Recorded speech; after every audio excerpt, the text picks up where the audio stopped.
Hello everyone, welcome to Breaking Exam. तो आज हम लोग करने वाले हैं राज्यपाल से संबंधित जो भी क्वेश्चन हम लोगों ने किए थे 26 क्वेश्चन, उसके आगे के क्वेश्चंस करेंगे जो कि लूसेंट सामान्य ज्ञान से लिया गया है, जो कि सारे आपके जो भी एग्जाम्स है उसके लिए इंपॉर्टेंट है। तो चलिए करते हैं। वीडियो अच्छा लगे तो वीडियो को लाइक शेयर जरूर कीजिएगा और अभी तक सब्सक्राइब नहीं किए तो सब्सक्राइब जरूर कीजिएगा। इससे क्या होगा, जो भी आने वाली चैनल के माध्यम से अपडेट्स हैं वो आपको मिल सकेंगी। साथ में बेल आइकन जरूर दबाइएगा। तो पहले चढ़ते हैं।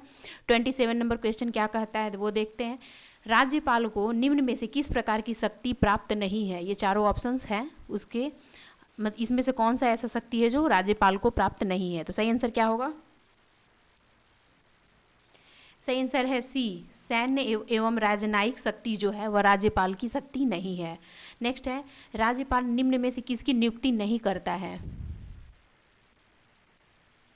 राइट आंसर है डी, राज्य के उच्च न्यायालय के सदस्य जो होते हैं उसकी नियुक्ति राज्यपाल द्वारा नहीं होती है। क्या राज्य के उच्च न्यायालय में न्यायाधीशों की नियुक्ति के समय राष्ट्रपति संबंधित राज्यपाल से परामर्श करता है? राइट आंसर है ए, हाँ कर सकता है राज्यपाल से परामर्श। राष्ट्रपति संबंधित राज्यपाल से परामर्श हो सकता है। नेक्स्ट है, राज्यपाल विधानसभा में आंग्ल भारतीय समुदाय के कितने व्यक्तियों को मनोनीत कर सकता है? राइट आंसर है ए, यानी कि एक व्यक्ति को। नेक्स्ट है, राज्यपाल अपने राज्य के विधान परिषद यदि विधानमंडल द्विसदनीय है में निम्न में से किन क्षेत्रों से संबंधित व्यक्तियों को मनोनीत कर सकता है? तो ये चारों दिए गए ऑप्शंस। राइट आंसर है डी, उपयुक्त सभी, यानी कि कला और साहित्य, विज्ञान और सामाजिक सेवा व एवं सहकारिता आंदोलन से संबंधित व्यक्तियों को कर सकता है। नेक्स्ट है, राज्यपाल विधान परिषद में अधिक से अधिक कितने सदस्यों को मनोनीत कर सकता है? राइट आंसर है डी, इसकी निश्चित संख्या नहीं दी गई है। किस राज्य के राज्यपाल को जिला परिषदों के दिए जाने वाले खानों के लाइसेंस से प्राप्त राजस्व की रकम को निर्धारित करने का अधिकार है? याद रखिएगा, जिला परिषदों में दिए गए खानों के लाइसेंस से प्राप्त राजस्व की रकम को। नेक्स्ट सही आंसर क्या होगा? सही आंसर है बी, असम में। नेक्स्ट है, वर्ष 1970 में राष्ट्रपति ने किसकी अध्यक्षता में राज्यपाल का राज्य मंत्रिमंडल के साथ संबंध निश्चित करने के लिए एक समिति का गठन किया? राइट आंसर है डी, भगवान सहाय की अध्यक्षता में। नेक्स्ट है, राज्यपाल सोने के पिंजरे में निवास करने वाली चिड़िया के समतुल्य है, यह किसका कथन है? राइट आंसर है बी, सरोजिनी नायडू का। भारत के किस राज्य में राज्यपाल शासन लागू करने का संवैधानिक प्रावधान है? राइट आंसर है डी, जम्मू कश्मीर। राज्यपाल विधान परिषद के कितने सदस्यों को मनोनीत कर सकता है? बहुत ही इंपॉर्टेंट क्वेश्चन है। तो राइट आंसर है सी, 1/6। राज्यपाल के अभिभाषण का अर्थ है, चारों ऑप्शंस देखिए। सही आंसर होगा सी, विधानमंडल के दोनों सदनों की संयुक्त बैठक में दिया गया भाषण राज्यपाल के अभिभाषण का अर्थ है। भारत में किसी राज्य के राज्यपाल बनने वाली प्रथम महिला कौन थी? राइट आंसर होगा सी, सरोजिनी नायडू। किसकी अनुमति के बिना राज्य की विधानसभा में कोई धन विधेयक पेश नहीं किया जा सकता? ए, राज्यपाल की अनुमति के बिना। राज्य स्तर पर मंत्रिपरिषद के मंत्रियों की नियुक्ति कौन करता है? सही आंसर है राज्यपाल, सी। नेक्स्ट पढ़ते हैं।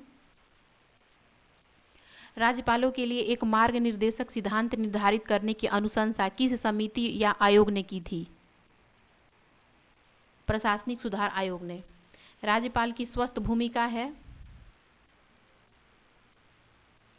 केंद्र एवं राज्य के मध्य कड़ी की। राज्यपाल को निम्न में से कौन सी शक्ति प्राप्त नहीं है? मृत्यु के दंडादेश के विरुद्ध क्षमादान का। मृत्यु के दंडादेश के विरुद्ध क्षमादान का शक्ति प्राप्त नहीं है। निम्न में से कौन सा कथन सही नहीं है? तो सही आंसर होगा, यानी कि जो सही नहीं है, डी, राज्यपाल की पदावधि प्रधानमंत्री की इच्छा पर निर्भर करती है, यह गलत कथन है। विधानमंडल द्वारा पारित किसी विधेयक के संदर्भ में राज्यपाल क्या निर्णय ले सकता है?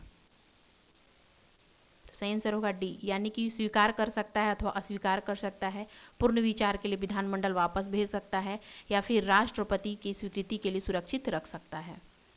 गवर्नर द्वारा जारी किया गया अध्यादेश किसके द्वारा मंजूर किया जाता है? सी, विधानमंडल द्वारा। विधानमंडल द्वारा जो मंजूर किया जाता है, जो गवर्नर अध्यादेश जारी करता है। नेक्स्ट है जम्मू कश्मीर का सदर ए रियासत पदनाम कब बदलकर राज्यपाल कर दिया गया? सही आंसर होगा डी 1965 में। राज्यपाल के अध्यादेश जारी करने की शक्ति के बारे में निम्न में से क्या सही नहीं है? ये चारों पढ़ लीजिए।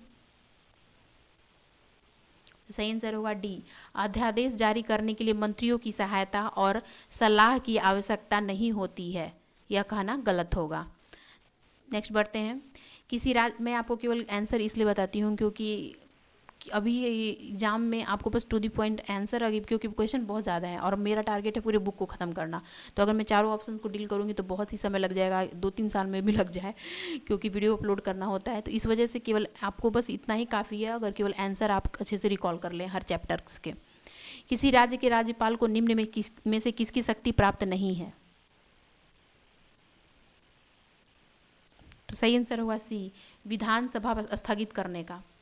राज्यपाल द्वारा जारी किए गए अध्यादेशों पर कौन सी कार्यवाही आवश्यक होती है?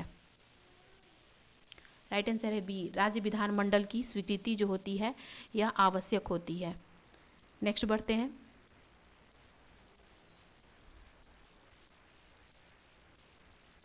(52) राज्य विधानमंडल के अनुमोदन के बिना राज्यपाल द्वारा जारी अध्यादेश कितने अवधि के लिए लागू रहेगा? विधानमंडल के अनुमोदन के बिना, याद रखिएगा। तो सही आंसर होगा इसका बी, 6 सप्ताह तक। राज्य सरकार को बर्खास्त किया जा सकता है किसके द्वारा? तो सही आंसर होगा ए, राज्यपाल की सिफारिश पर राष्ट्रपति द्वारा। राज्यपाल के कर्तव्यों के विषय में निम्न कथनों में से कौन सा सही है? ये चारों कथन, ये कथन दिए गए हैं, ये दोनों देख लीजिए। सही आंसर होगा इसका बी, यानी कि जहां राज्यपाल अपनी मंत्री परिषद से स्वतंत्र रहकर कोई निर्णय लेता है या जहां वह राष्ट्रपति शासन के अधीन राज्य के मुख्य कार्यपालक के तौर पर कार्य करता है, वहां उसके कार्य संसद द्वारा संवीक्षा के अधीन होते हैं। यह कहना जो होगा वो सही होगा। राज्यपाल का पद गाड़ी के 5वें पहिए के समान बनकर रह गया था किस युग में? नेहरू युग में। ए, निम्न में से कौन भारत के राष्ट्रपति की इच्छा तक ही पद पर बने रह सकते हैं? तो इसका सही आंसर होगा ए, राज्यपाल। निम्न में से किस मुद्दे पर राज्यपाल राष्ट्रपति को सिफारिश कर सकते हैं? तो ये देख लीजिए चारों। सही आंसर होगा ए, यानी कि राज्य मंत्री परिषद की बर्खास्तगी पे, फिर उसके बाद है राज्य विधानसभा का विघटन पर, और उसके बाद राज्य में संवैधानिक मशीनरी के भंग होने की घोषणा पे ये सिफारिश कर सकते हैं राष्ट्रपति को। नेक्स्ट है राज्यपाल का मुख्य सलाहकार कौन रहता है? ये बहुत इंपॉर्टेंट है, इसे याद रखिए। तो इसका सही आंसर बताइए। इसका सही आंसर होगा बी, यानी कि मुख्यमंत्री। राज्यपाल का मुख्य सलाहकार जो होता है वह मुख्यमंत्री होता है। किसी राज्य में राज्यपाल की नियुक्ति संविधान के अनुच्छेद किसके तहत होती है? Most important. तो इसका सही आंसर होगा अनुच्छेद 155 के तहत होती है राज्यपाल की नियुक्ति। तो ये रहे राज्यपाल से लूसेंट सामान्य ज्ञान से लिया गया बहुत ही इंपॉर्टेंट क्वेश्चन जो आपके एग्जाम्स के लिए इंपॉर्टेंट है। वीडियो को जरूर से जरूर देखिए और लास्ट तक देखिए, जिससे क्या होगा वीडियो की क्वालिटी आप इवैल्यूएट कर पाएंगे। मिलते हैं नेक्स्ट वीडियो में, टिल देन धन्यवाद।